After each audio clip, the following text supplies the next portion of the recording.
t-shirt cap pedophile fight will really splat upon the solid pavement. Cause you're not human and you are not worth saving. But you turn to sanity, this shit is not okay. And I don't fucking know when all this shit became this way. You shouldn't be the need for revolution. One fucking bullet, a cheap enough solution. Yeah. Take away. Oh, sorry, man. What's going on? What's up? Welcome to another episode of Break the Cycle. We did the intro a little different tonight, man. I made him small before the at the normal cutoff for the intro of the show, but you could have played the whole song, I guess. That would have been fun. Obviously, my guest tonight is Alex One, the lead singer of Whiskey Grenade. One of the coolest guys I've ever met. He was very gracious in letting me use his custom written song for Break the Cycle, and now it is a mainstay. People hear it and they automatically think of my show, so thank you so much, man. I appreciate you.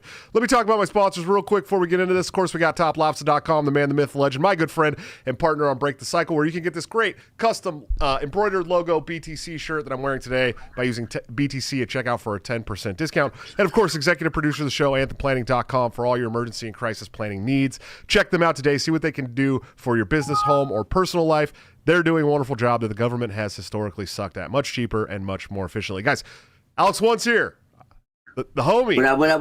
What's up, man? Hey, I'm stoked to have you on the show. I'm stoked that my viewers get to check you out. I'm really stoked that we got to play that the intro acoustically live for y'all. Maybe in the members only we can get some more songs. I don't know. Yeah, we'll see. If you want to, man, it's on you. Yeah, absolutely. But hey, man, so you're an anarchist, you're a musician, you're a rapper. I actually checked out some of your rap shit. It was pretty cool, man. And then I found out last night when I had R.A. the Rugged Man on that you had open forum at some point, which is pretty awesome. Yeah. But why don't you lay it on us? Tell us how you became an anarchist, your journey to liberty and all that great stuff.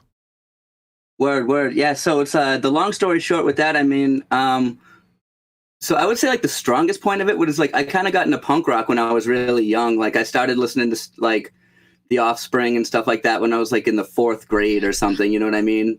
Which for me, that was like 1994, 95 or something. So I was young and stuff. I started listening to like, and so by 6th grade, I'm listening to Pennywise and blah, blah, blah, all that other stuff. But my mom was always kind of a liberty person too. Like, I mean, that didn't really come into our discussions till we were like a little bit older and stuff. But, you know, when I was a teenager, she started telling me about like Major General Smedley Butler and like War is a Racket and stuff like that. You know, when I was young in the Ron Paul thing, she just kind of like, I was like, oh yeah, you know, I'm like thinking about voting for this guy, Ron Paul. She just kind of looked at me and was like, this kid's all right.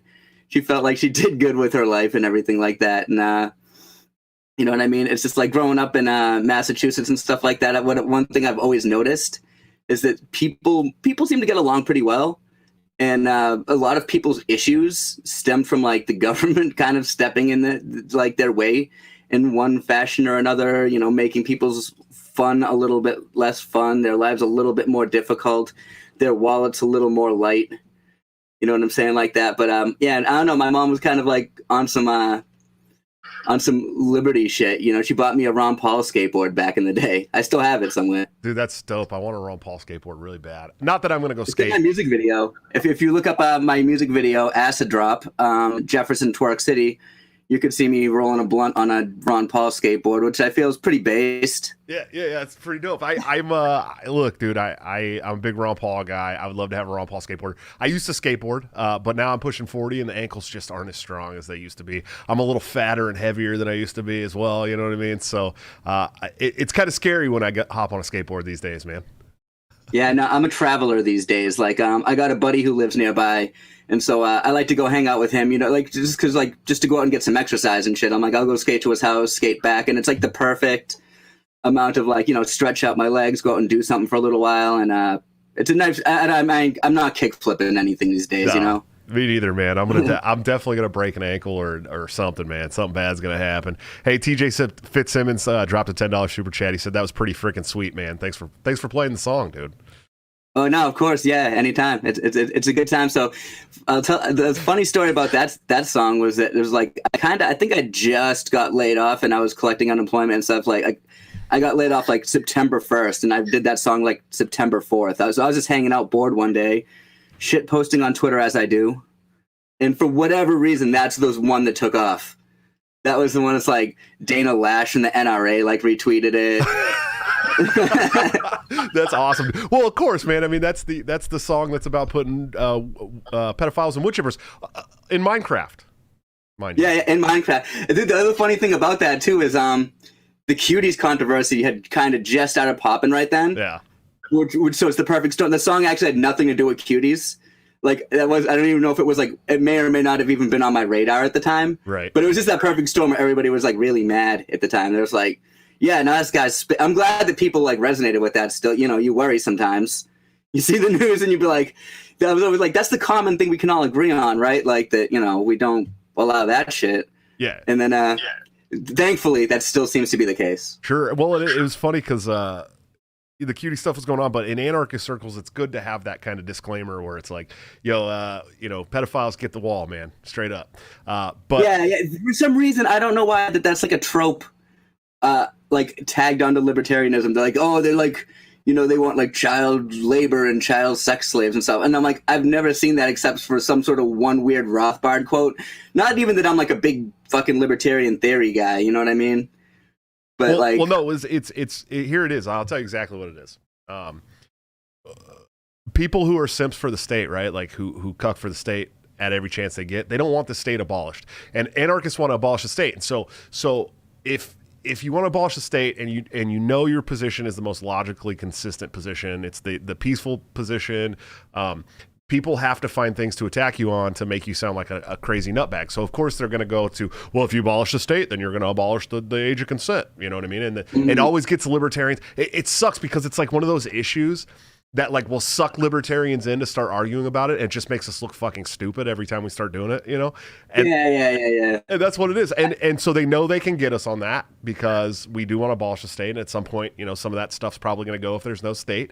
And so when we do that, that's what they can use to attack us, and they know they're going to get us to fight and argue over it online and make us look even worse. So that's like that's the big problem. You know what I mean? It's one of those fucking issues. It's the same with, you know, with like immigration or abortion. It's like those things they know they can get libertarians fighting. First of all, fighting themselves over, but second of all, because every libertarian's got the right answer and stuff. You know what I mean? And they know they're going to get us fighting each other, which keeps us from fighting them, which is their most important goal. And so those wedge issues, those shitty issues, those issues that make us look bad, you know, you could be logically consistent and philosophically consistent and all that stuff, but they know they're going to make you look bad, so they like to sling those things around at you. And you know, anytime I argue with like Democrats online, the first thing they go to is, "Oh, you're a libertarian, okay, pedophile." I'm like, "Bitch, I got 7 kids, and I think that pedophiles should be shoved in a woodchipper." So maybe you should. I like that's the strongest community advocates of such shit that I've seen. You know what I mean? I got my toes dipped all over the fucking place on Twitter, and it's like it's the most consistent fucking. That's the one thing it seems like libertarians agree on. You know what I'm saying? Yeah, consistently libertarians agree that if you harm children, you should probably be put into some kind of wood machine of some sort. Absolutely, man. But let's talk about punk rock, dude. You and I share an affinity for all types of punk rock. I know that you even like some of the pop punk that I like, which is rad. Sure, dude. I saw a video of your old band. It was like one of the first videos on your channel or something, and it was really fucking good. It's like that's so my lane. Thanks, man. But like, it's like that. You know, that it's that good kind of pop punk. I had a discussion with my brother about this because he's a metalhead, and I got him to admit he likes pop punk because he understands, you know, I don't mean Good Charlotte. Sure. You know what I mean? I mean like the Descendants. Yeah, exactly, exactly. Well, it was so funny because I listen to a lot of the newer like crossover pop punk. I'm a big fan of like The Story So Far and shit like that. I grew up around the same guys that played in Set Your Goals and all that shit. And so I like that crossover. Oh, yeah, I know one of the a friend of mine is friends with somebody in that band. Yeah, like the hardcore pop punk crossover stuff. I really like that too. But I grew up on poster punk, man. No Use for a Name and yes. you know, no effects and and Lagwagon and Screeching Weasel and all these great Descendants and fucking all these really cool bands. But that band was really funny. So actually, Vinnie Marshall was the lead singer of that band. It was called Advocate, and he's one of my best friends since we were young. 13, 14 years old, and I don't see him much anymore. We don't talk much anymore. He's a family guy. I'm a family guy. It happens. But we were playing in this band together. It was so funny because like everyone in the band had like super different influences. In fact, our lead guitarist is a big fan of like Emma Rosa and shit like that, right? And then our drummer was a big fan of God, what are all those crazy screamo bands? You know, all the like weird screamo hair. Thursday and shit. No, no newer shit, like okay. Escape the Fate and stuff like that, right? Oh, okay, yeah. And then me and John, or me and Vinnie Marshall are fans of the poster punk, and then I'm really into hardcore and metal and stuff too. So it was really interesting band because we all had these different influences and we were all throwing around different things. I was just a bassist. And in fact, I had never in my life picked up a bass guitar until about a month before that band played our first show. That's awesome. But I had been playing drums, on and off since I was really young, and so it was really easy to follow the drums with my picking hand. And then I just had to learn the chords, and then I could play the right place on the bass on the frets, and then I started learning how to do bass fills, and we had already been in the band for like a year by the time I started being able to do bass fills and getting some cool stuff, and it didn't last long, but it was fun. It was a good band, man. But I'm saying that's like another cool one of those things where it's just like the best, punk rock is cool because I don't know. There's this weird sect of people like, punk rock is dead. There'll always be people who say that, but as long as there's kids who like care and like they don't, they suck, but they don't give a shit. They just like they play, you know what I mean? Right. And like as long as that's always happening, it's like the world is worth continuing on and shit. Yeah, I agree, man. And punk, I never understood the punk is dead thing. Like punk's always going to be alive forever, man, forever and ever and ever. It's really stood the test of time, in my opinion. It's changed, and there's different things, and there's a lot of really shit-headed punk rockers these days who think that somehow dissing the establishment is getting your vaccine on time and carrying around your papers and shit. There is like a weird sort of like I know exactly the kind of bent you're talking about, where it's like establishment left is the new fucking punk rock or something like that. Well, like punk rock bowling, dude. Like that's one of the coolest fucking events every year for punk rock, right? I think though, in my opinion, one of the only cooler events is Fest, right, in Florida, which probably won't require all that shit because it's in Florida, and those guys down there in Gainesville don't give a fuck. But punk rock bowling, so like it's one of the coolest events every year for punks, and they have all these great bands and that and punk rock karaoke, you know what I mean? And so so you have all these really cool things to go do, and they're like, well, you can't come unless you get your vaccine and have your passport. And it's like, how fucking punk rock of you, dude. You know what I mean? Yeah. No, that's a bummer, dude. That's what, because like fucking shows are coming back around again, and it's like I'm already like, fuck, I can't go because I don't have the fucking vaccine and shit. Dude, so you got to come to Iowa, bro. I'm going to see Slipknot on Saturday, and they're not requiring any of that shit. Yeah, so my girlfriend, I live right outside of Des Moines, Iowa, where fucking Slipknot's from, right? So like Slipknot is literally part of everyone here's like identity, dude. It's insane. Like that's awesome. Everybody's like two people removed from knowing Slipknot here, right? and so they're playing Knotfest here, just right outside of Des Moines, and there's like 12 bands or something, some really awesome fucking bands, and I wanted to go, but I was like, I don't, I'm not gonna fucking spend the $100 on tickets or whatever.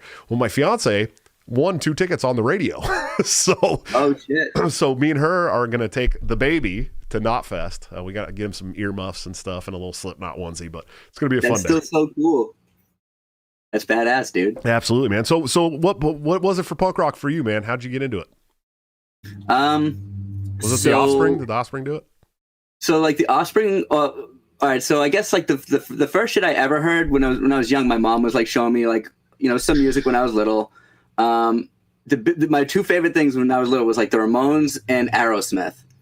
And I don't know, whenever I outgrew Aerosmith by the time I was like in the 5th or 6th grade and stuff. Sure. But like the Ramones were cool, and then like I don't know, I heard like The Offspring, Smash. I was like, wow, this is fucking crazy. But I remember the first time I saw Green Day on TV. I think it was the video for Basket Case. So I was like, okay, so I'm just gonna play guitar and sing for punk bands, and that's pretty much my goal from here on out. And and that was the big thing. And my mom and my uncle, like not that they were deep punks or anything, but they loved the Ramones and they liked the Dead Kennedys.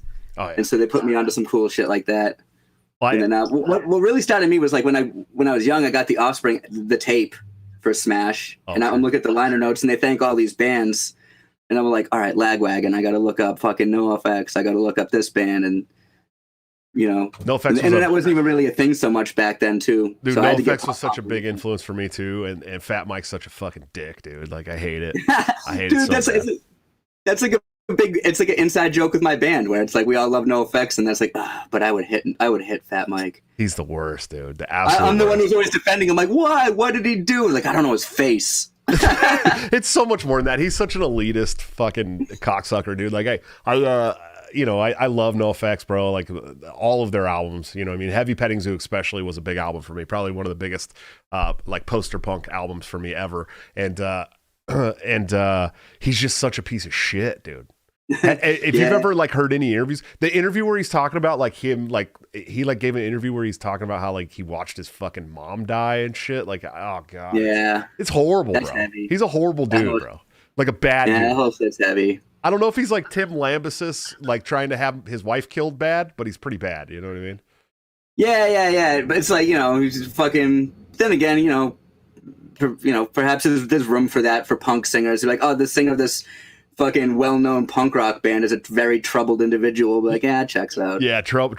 Yeah, but he's also like simps for the state, and he wrote all these albums about. I get that. Like, I mean, Rocket looks like we're gonna do Punk Voter. What that means is fucking vote for John Kerry, I guess. Yeah, like you did. Yeah, they were big about the Rock Against Bush thing, and it's like, yeah, fuck yeah, but Obama and Biden and all those guys, you got to vote for them, dude. And it's like, what kind of fucking anarchist are you, dude?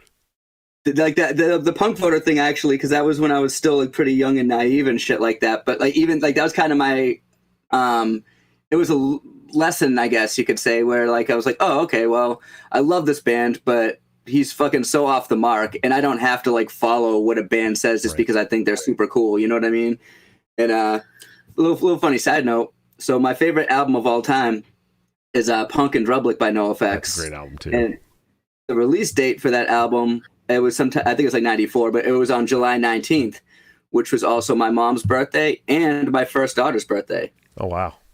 Yeah, so July 19th is like very, very defining day for me. It's like the best album, best mom, best kid. Well, I can't say best kid. They're tied.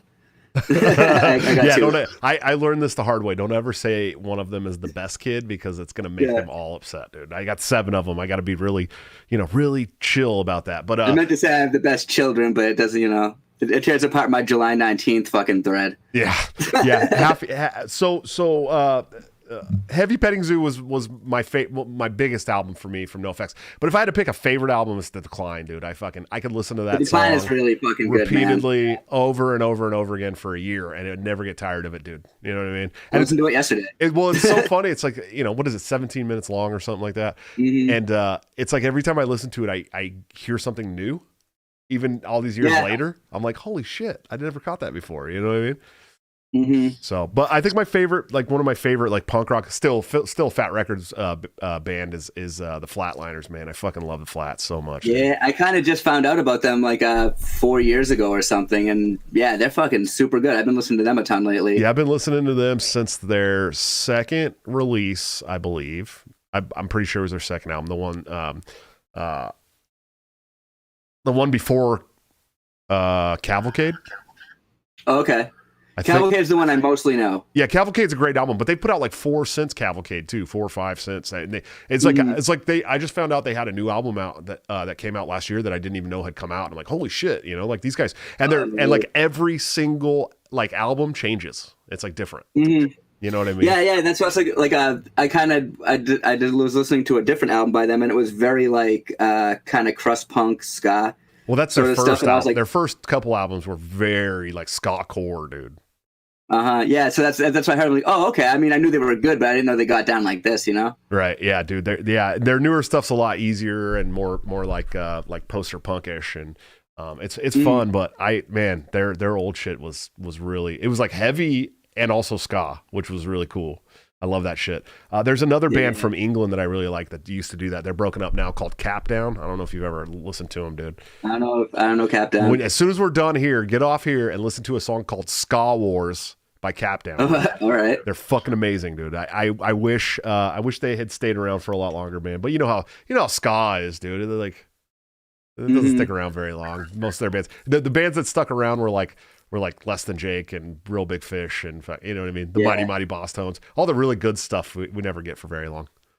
Yeah, see, like I'm not even trying to talk shit, but it's like one of my favorite ska bands when I was like really young, like 7th grade was Goldfinger. Oh, I love like, Goldfinger too. Yeah, like dude, even before the Tony Hawk games came out, like I was kind of hip to Goldfinger, so like I just fucking love them. They're so big for me and stuff. But it's like their new stuff is just I can't listen to it. It's like really overproduced. Like it's like the vocals are like they're auto tuned to the point you can hear it.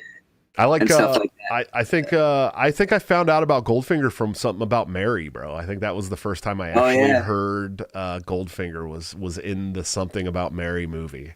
I'm pretty sure that's what it was, dude. Oh yeah, because they were on the soundtrack, huh? Yeah, I'm pretty sure that's the first time I actually heard Goldfinger, and then I started listening to them all the time. Let's see, they're talking about always go back to Rancid. Yeah, Rancid's one of those solids. Have always done good music, and always anything they'd ever put out was going to be gold, no matter what. Mm-hmm.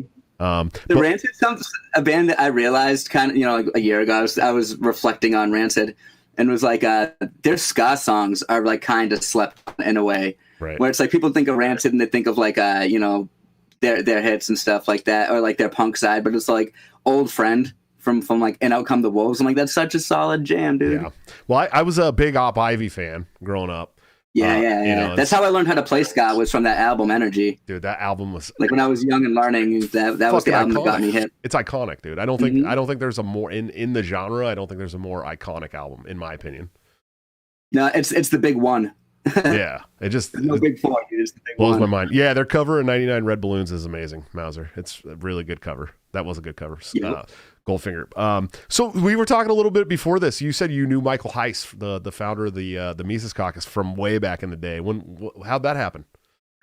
Yeah, so that's funny. You know how you make friends on the internet and stuff like that, and the other people you'd never personally met. I've never personally met Michael Heiss, but way years before the Mises Caucus, dude. Like he was just like a Ron Paul Liberty kind of. I wouldn't say shit poster, but a meme poster. Yeah, a simple meme farmer, if you will. And we bonded. Like he talked about, like he told me this story one time. Him and his buddy like booked a show, and they booked Immortal Technique, and there was like a whole funny story behind that. And he had like I don't know if it was like a blog or whatever. It was called like The Big Plantation, and I ran the Twitter briefly.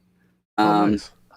Yeah. So I remember when he was like the change in him. I remember seeing the change where he was just like, I'm busting down in these fucking books, bro. I'm making a change.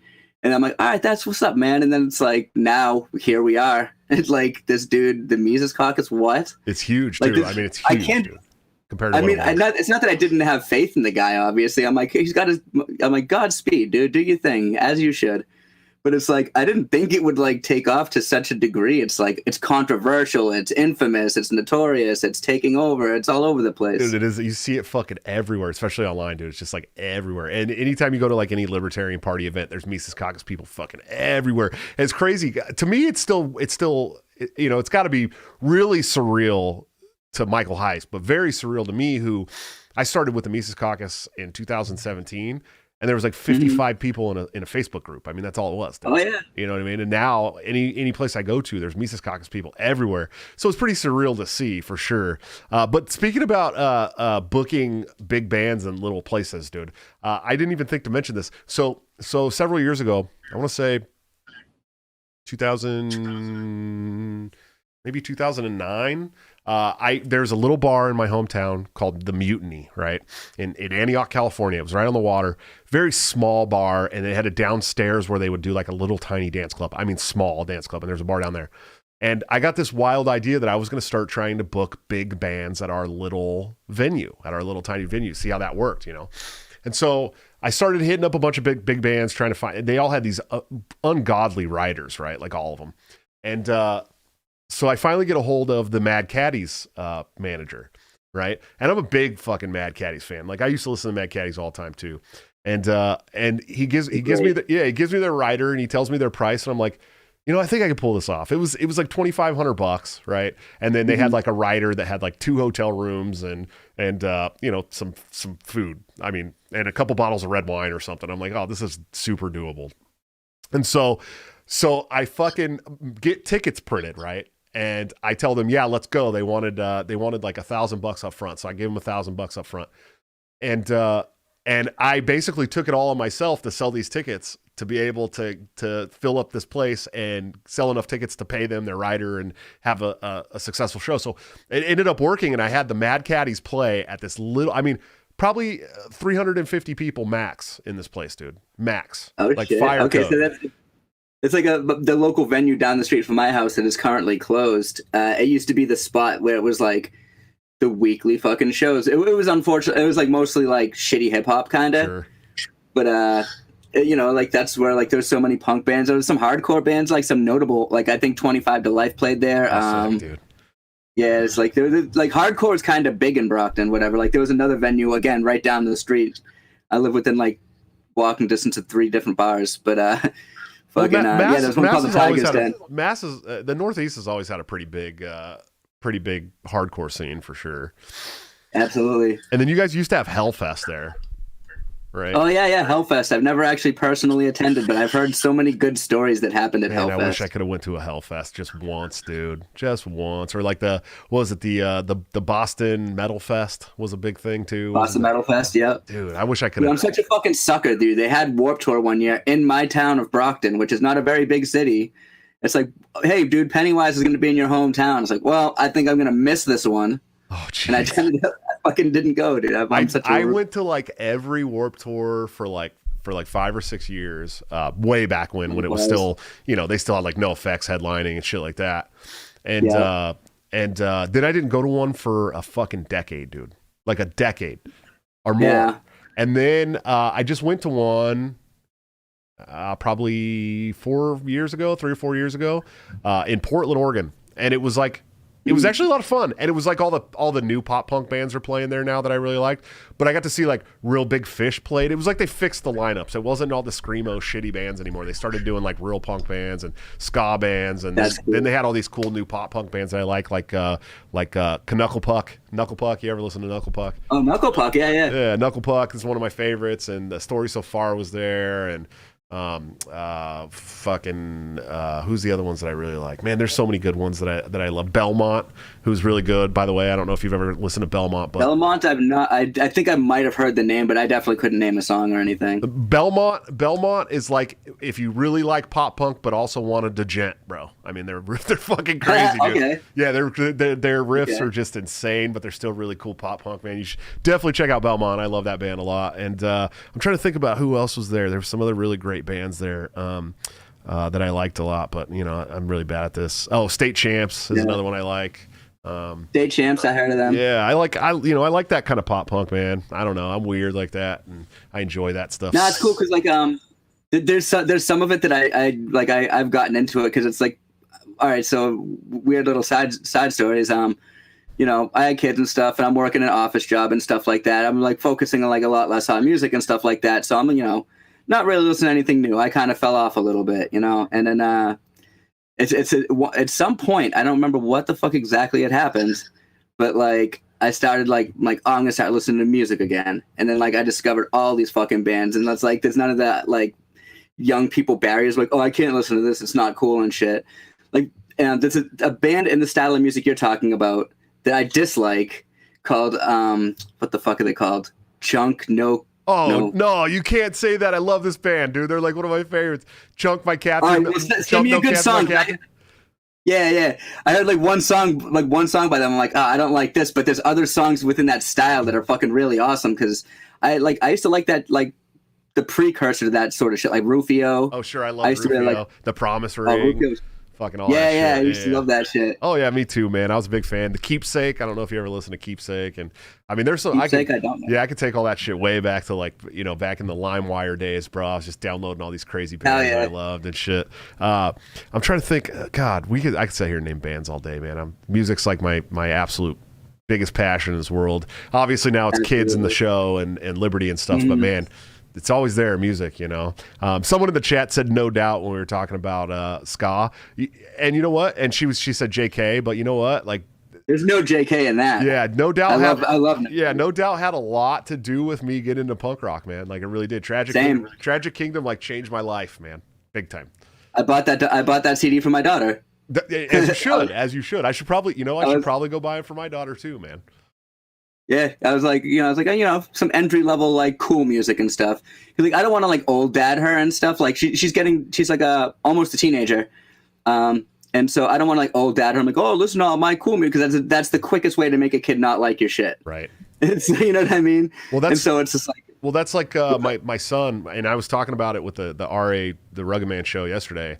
My son's like into all this shitty mumble, like emo rap shit, dude. I don't even know how to explain it, dude. Like, he loves that rapper that died with the tattoos all over his face, the white kid, Lil Peep.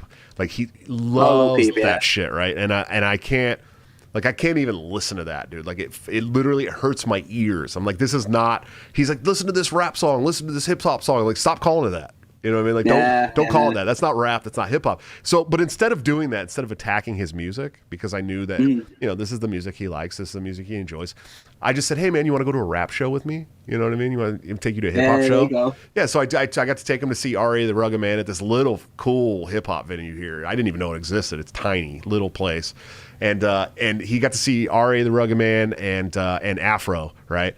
And oh hell yeah, dude! There you go. That's a good fucking show. Yeah, dude. Like, here's hip hop, dude. Yeah, and at the end of it, he's like, he's like, man, he's like, Dad, how come the people that I listen to don't sound like that? They're really good. Like, this is really good music. And I'm like, yeah. This is what hip hop is. This is what real hip hop is. And then RA like came off stage. I bought my son a little RA the Rugged Man hat, and he like signed his hat, took pictures with him. He's like, your dad's really cool for bringing you here and stuff. And and on the way home, he's like, Dad, this is the greatest day of my life. This is the greatest day I've ever had in my life. And now he wants to listen to RA all the time. He wants to listen to Afro. He's like, do you know any other artists like that? I'm like, oh yes, let me show you some hip hop. You know what I mean? And so it's like, it was a really good way to segue my kid into listening to like real hip hop and real music that I like.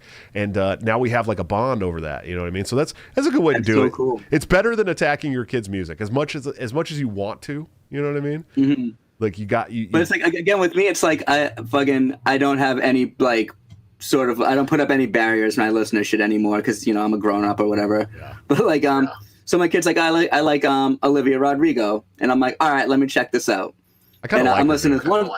Yeah, listen to this one song. I'm like, it's like soft Paramore. I'm like, yeah, this is straight. Like, I can meet you halfway here. Yeah, I kind of like her, dude. And well, you know what's funny about her is she's if you listen, like, every single one of her songs sounds different, like, which is kind of cool. I remember I was listening to it, and then she says fuck in that song, and I'm like, I look at Lily, I'm like, yo, I was like, she just said a bad word. I'm like, this song's wicked cool, dude. Yeah, absolutely, dude. What are you gonna do, man? It's the kids. I don't care about that sort of stuff. It's just weird, because like, kids aren't like sheltered, but they live in a very sort of nice, idyllic environment, and sort of. So it's like, it's a little bit weird. Like, even when I hear my kids say "damn," like, I don't care, but it's slightly jarring. Right. I'm like, oh, you say "damn" now, do you? Yeah, my kids aren't allowed to cuss. My 16-year-old lets it slip all the time. I'm like, hey, do you know where you're at? She goes, what? Yeah. Like, do you know where you're at? I think that's important to like set the boundaries, if for no other reason, that your kid knows how to like put on airs, and like, so they don't go into a job interview talking super casually. Right. You know what I mean? Right. And you can't turn it off. Yeah, it's like, I don't say fuck in front of my grandma. You know what I mean? Like, ever. Yeah. Yes. Great way of putting it. Yeah. Because if I did, my grandma, who's almost 80, would beat my ass. Like, there's no doubt about it. She'd be like, excuse me, what'd you say? Go get the switch, yeah. I don't know, man. Music with the kids it's interesting, because you want to guide them into liking the music that you like, but that's not ever going to be like what happens. So you got to be realistic about it. But I try to make my 16-year-old. I try to get her to listen to, because she likes like punk rock and that kind of heavier stuff. So I try to be like, every once in a while, like, hey, check out this band. You like this band? You think this band's cool? Because I grew up on the shit. That's what I've been listening to my whole life. And I want to have that bond. It's like, especially I'm assuming it's the same for you to a certain degree that it is for me, where it's like, it's just it was so integral for me growing up, where it's just like it sounds lame to say, where it's like it's not just like a style of music or something like that. It's like punk rock is definitely, it's like it brought me to my outlooks on things, and then it sort of taught me values and stuff. And you don't have to learn it through punk rock, but I guess like if you learn it, you just have to learn it through something, I guess. Yeah. Yeah, it's punk rock, and as it should be, punk rock has always been a lifestyle, not just a music. And that's so when people say punk rock's dead, sure, maybe the lifestyle's dead. The music's not, but the lifestyle for some maybe. But I like to think that I still live my lifestyle a little punk rock by giving the big middle finger to the establishment. You do for sure, because I mean it's like to me, I feel like you're keeping the spirit of it alive as long as I think the precursors are super simple, and it's just pretty much think for yourself. Right.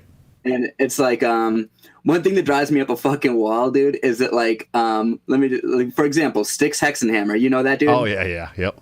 Like he'll always talk like, oh, blah blah blah. It's about punk rock and conservatism. I'm like, when have you ever been to a show, Styx Hexenhammer? Yeah, no shit. What punk?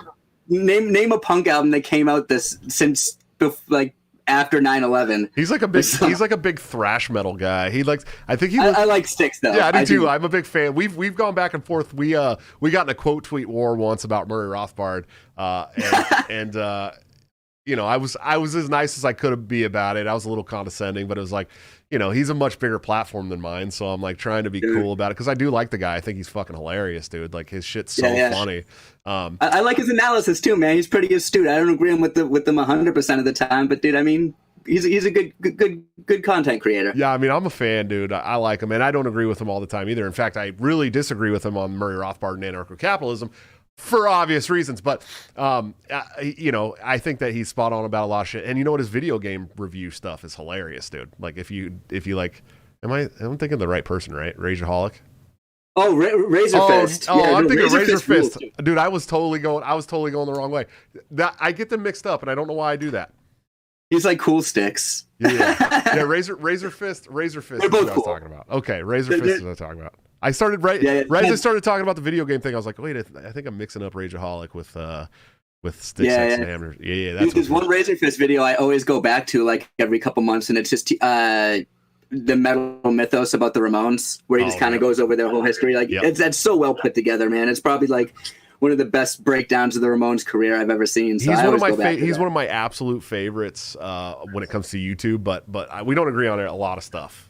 But he's fucking hilarious, and the tongue lashing that he gives the population every time he gets on video is fucking hilarious. He's definitely a wordsmith, Like I could never. Yeah, you got the alliteration down. He's like, these pensive political pussies who are pushing their political, dude, it's crazy. Who does that? Like, it's pretty awesome. He's like, he probably could have been a hip hop star. You know what I mean?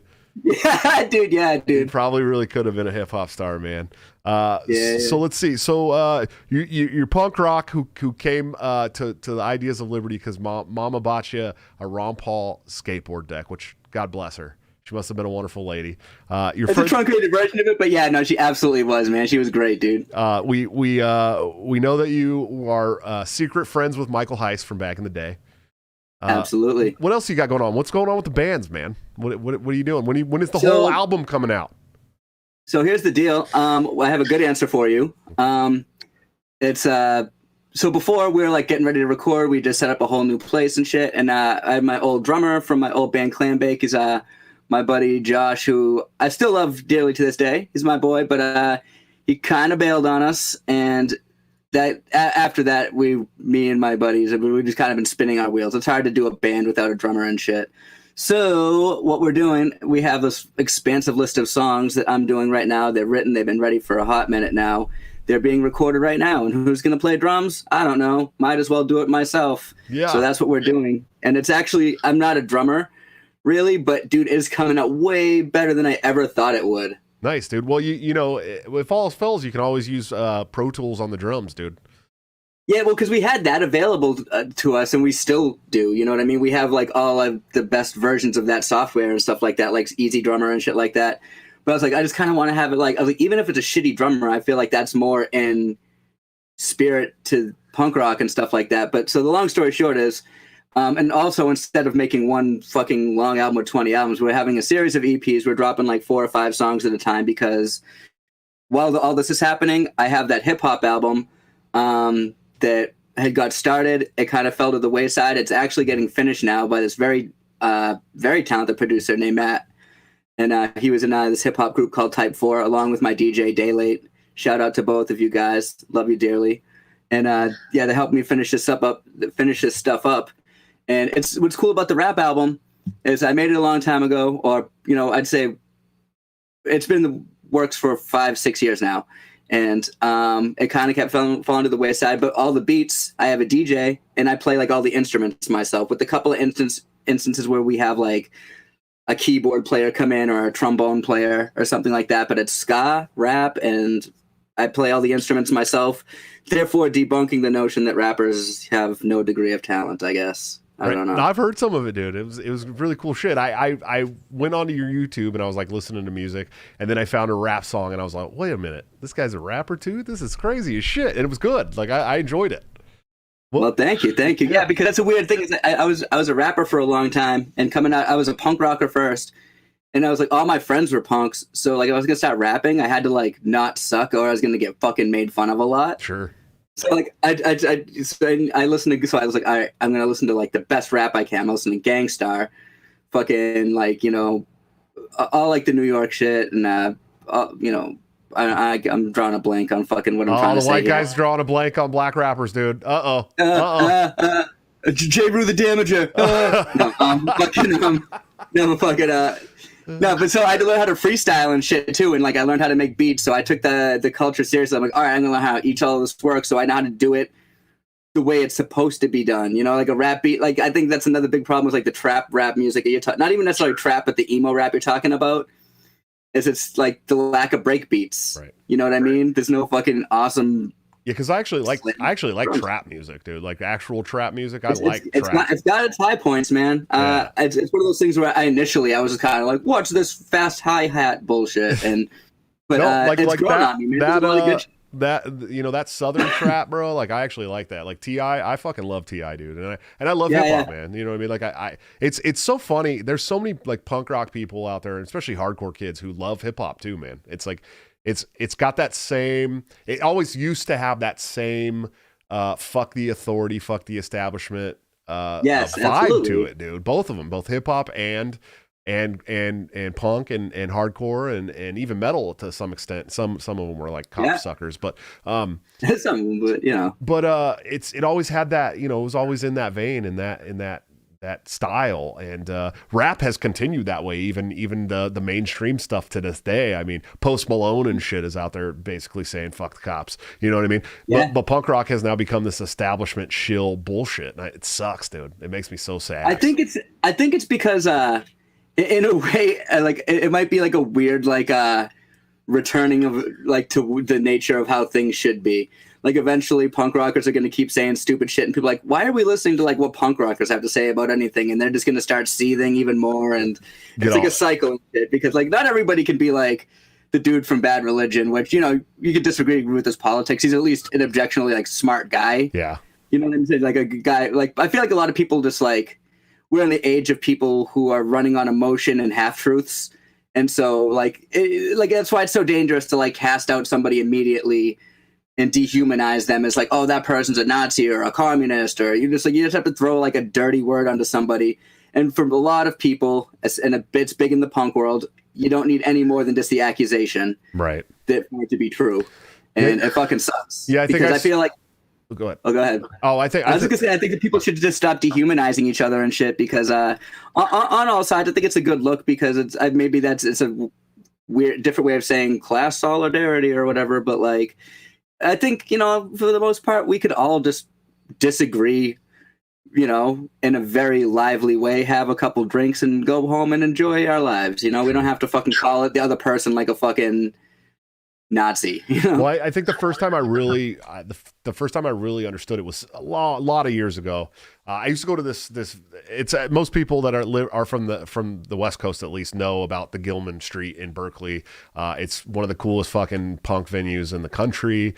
It's amazing. It's always been amazing. You can see huge, awesome bands there. There's fucking graffiti all over the walls. The bathrooms are terrible. It's like real punk rock. You know what I mean? And there's like a group of people that, you know, that have been going there forever and always go there. And there was an accusation leveled at a musician that was on tour there, you know, some kind of sexual assault allegation. And this was, you know, in the early days of MySpace and shit. So I'm watching this all unfold. And this guy actually started getting like kicked out of venues. He wasn't allowed to play at venues anymore. He ended up getting beat up by a bunch of people at a venue. And it comes out a year later that the girl was lying, proven that she lied. He was able to prove it. And nothing more happened than he said hi and tried to buy her a drink. And it was really, and then he didn't hang out with her. And after that, and she was using it as a way to get back at him, whatever. There was actual proof that this happened. And that was the first time, I think it was the first time in my life where I realized that the court of public opinion could really get you in a lot of trouble, even if they're wrong. Yeah. You know what I mean? Yeah, no, totally. That's the thing. And it's like, we got to figure out how to temper that shit, because really that's kind of useful. Like if everybody is like, you know, some guy gets caught in the street abusing a child, we could all just universally agree, like, hey, we could just get rid of this guy, correct? But it's like, I think like there has to be some sort of like soul searching amongst every fucking person around to just be like, to take the empathetic understanding of being like, the shit that fucking gets splashed on you, it's not so easy to wash off. You know what I mean? Like, a false accusation can follow you that could be part of your meme for the rest of your days and shit. You know what I mean? I agree, dude. It's crazy how the court of public opinion works. And look at what it's grown into. I mean, this was in the early days of MySpace, dude. I mean, this is a long time ago. Yeah. And look at what it's grown into now. I mean, they are using social media to propagandize a fucking virus, dude. Like that's what that's grown into. I mean, it started with beating up the guy from Gilman at random venues because of a false allegation to we can literally control the entire population of this country through social media. Holy fuck. Look, the whole planet, dude. Dude, it's insane. They got the whole fucking planet with that shit, dude. It's wild. It's insane, bro. It's fucking insane. And yeah, so go ahead. That's what I was gonna say, like just to cap off on that, like to tie in with the empathetic understanding of like not dehumanizing people and giving people a chance and just like hearing someone out and shit is also, when the fuck did people start like believing the news? Like that's the big thing, is that people like, I got the CNN article right here, bro. I'm like, oh, I thought we fuck with CNN again. Like I thought we ditched that shit in like 1999 or whatever the fuck. You know? No shit, dude. Like for real, it always blows me away when somebody's like trying to prove a point and then drops a mainstream media article. It's like, first of all, if you're talking about this pandemic, right, and you're talking about the interventions for this pandemic as far as, you know, medicines go or whatever, we won't say the V word right now, but. And you're dropping a mainstream media article knowing that Pfizer and Moderna and all these big companies give billions of dollars to the mainstream media every year. Like, you expect me to take you seriously if you're dropping that in response? I want to see the fucking study, dude. Like a real study. None of these people. I mean, not only that, but like, I don't know why it's not a bigger deal that like, fucking the fact that Fauci like admitted, like straight up said, like, yeah, no, we kind of misled the public because we were afraid there was going to be a run on masks. Right. Be like, even if you were the sort of person who thinks that that's justified, which I don't, and God, nobody should, but even if you were, these are the people that like all of us, even like the libertarians and anarchists, for better or worse, there's certain people we kind of put a degree of trust into. Like, I don't trust the World Health Organization, but at the same time, if some like dead serious fucking pandemic comes around, like, well, fuck, I hope that they can handle it, because me personally, I got nothing. Right. And so it's like, you kind of depend on these people to a certain degree. And it's like, when they come out and just like, oh yeah, no, actually, we just misled you because, you know, we felt like we're war gaming you and treating you like fucking chess pieces. How am I supposed to feel good about that? How anybody supposed to like trust anything you say after that? Right. maybe you're not even telling the truth about that? Like, who the fuck knows? Like, Well, I'll tell you one thing for sure. What we've learned over the last 18 months is that if we ever do have a very, very hugely deadly pandemic, say it kills 5% of the people it infects, or 10% of the people it infects, which are tens of millions of people, we're all fucked. That's what we do. Yeah, no, we're boned. We're snow boned. That's my takeaway too. Is like, if this was like, this seems to me like a fucking just a big drill. Like, not on some like, oh, this is actually a drill. It feels like a drill, because if the real deadly pandemic, like some fucking Ebola type shit pops off, we're doomed, dude. Yeah, like, I don't know what to tell you. There's no way we're gonna make it. Nope. We're just gonna have to let it go, because there's nobody in central planning that's gonna make it happen. That's for sure. We've learned that bigly over the last 18 months. If you haven't, you ain't paying attention. You're not very smart. I mean, I'm sorry. That's really what we're at, man. Well, brother, we're getting to the end of the public stream here. I'm a huge fan. You know that. I came to you before I started the show. I said, man, I love your Woodchipper song. I was going to use the acoustic version, but I wanted a studio version. You're like, hey, by the way, we're actually doing like a full album studio version of this. Do you want to hear it? And I was like, fuck yeah. And as soon as I heard it, I was like, that's the song. That's the one. And a lot of people don't know that my outro song, Minecraft, is part of the intro song. They're a split song. Basically the same song. Yeah. So funny story is that the reason that song got done and shit, right, is because it was taking off an intermediate fucking meme-age viral thing, whatever the fuck. And the Quartering was supposed to play bass on it. And he hit me up and shit, and he was, and I was like sort of waiting on bass tracks for him. I didn't want to bother him and shit. I figured he probably had other things to do. And it got to the point where I was like, whatever. I'm just going to do the bass and drop it, whatever. And so that's when I gave it to you.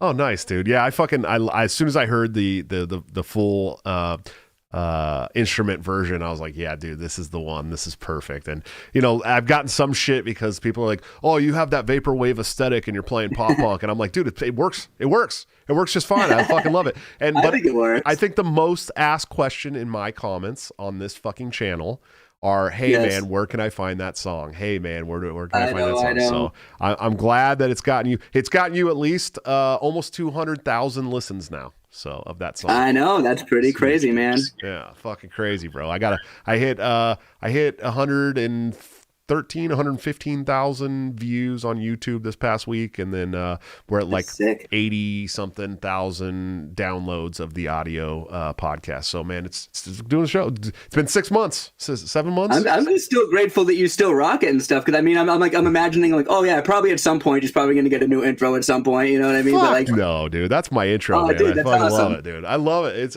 why would I get rid of that song? I've had people be like, you could do something a little more tame, a little more than. No, I don't care, man. This is my shit. I'm the Woodchipper guy. That's your shit, man. Yeah, that's awesome. Like I love it, man. But hey, I'm a big fan. Can you let all these great people here know how they can follow you, support you, listen to you, all that great stuff? Sure. So if you want to find me on Twitter, I'm at Acid Drop OSY, which is my old graffiti crew. OSY. What up? ACIDROP OSY. You can find me on YouTube under that same name. I'm on BitChute, though I don't really upload there. You can follow at Whiskey Grenade on Twitter and stuff like that. And find me, dog. I'll set you straight. I'll tell you where to look. We'll be on Spotify soon. That's coming in like a month or so. Nice, dude. Well, also, one more thing I wanted to do before we get off the public stream is like a week ago you had Quincy on, my buddy, the big body, the BBW lover. Oh yeah. And he just said one thing that it resonated with me, and I want to relay that message again, just because I think it's so cool. It's never too late to unfuck yourself. It's true. It's true. You know what I'm saying? It took me 30-something years to figure that out. It's never too late to break the cycle, to unfuck yourself, and all that other stuff. You know what I mean? Like, never give up. I agree, man. Black pills are a good party drug, but you don't have to OD on them, Yeah, you're not supposed to. And when you do take the red pills, you're not supposed to take the whole fucking bottle. We learned that the hard way.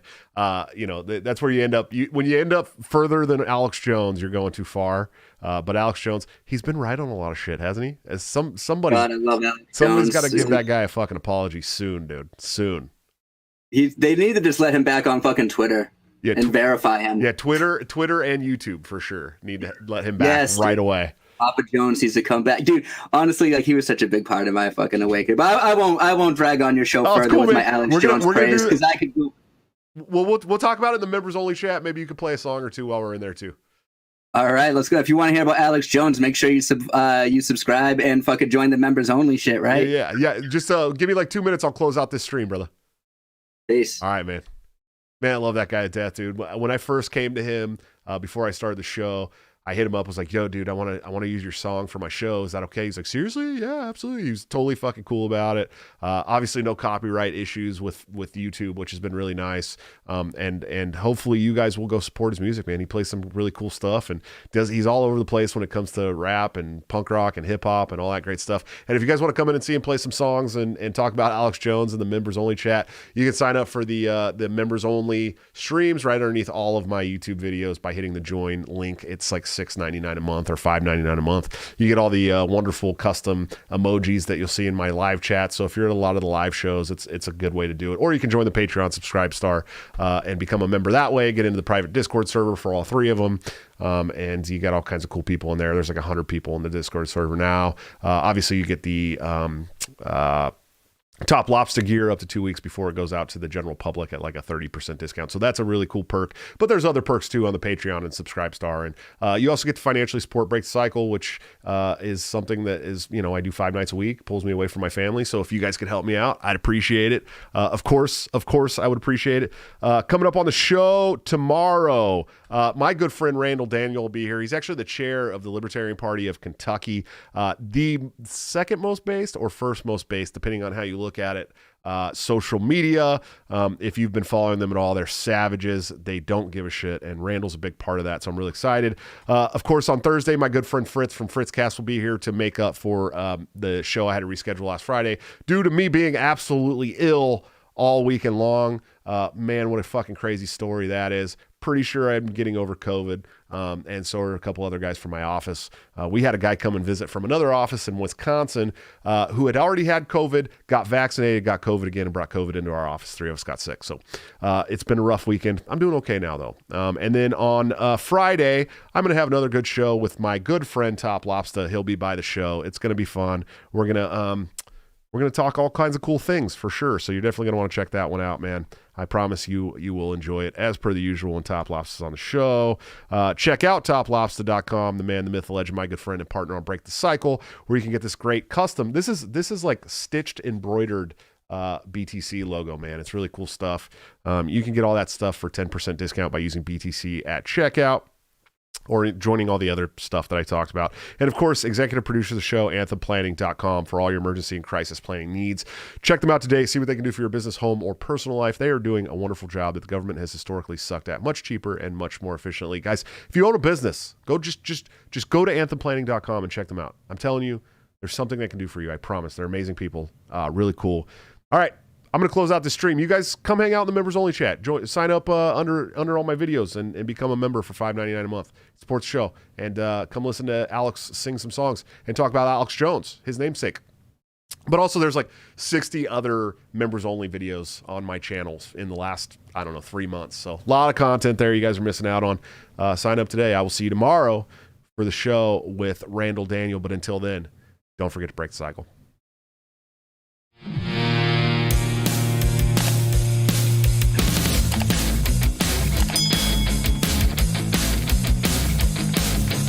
Due to legal reasons, I just have to explain. The lyrics of my last song may seem to contain a violent call to action in the verse and refrain, but I just meant it in Minecraft. The helicopter part was in reference to GTA 5 and the things you do. So any violence you commit, I am not an excuse, because I just meant it in Minecraft. Woodchipper is my friend and he's constantly cold. Accusations of incitement getting totally old. Make your own choices, yeah, you have control, because I just meant it in Minecraft. Obviously I would never advocate force, unless there's due process and a trial, of course. And if you're convicted, we will make you a corpse in Minecraft, just in Minecraft. You're nothing I mean, you know it. No product finished cause it closed for COVID.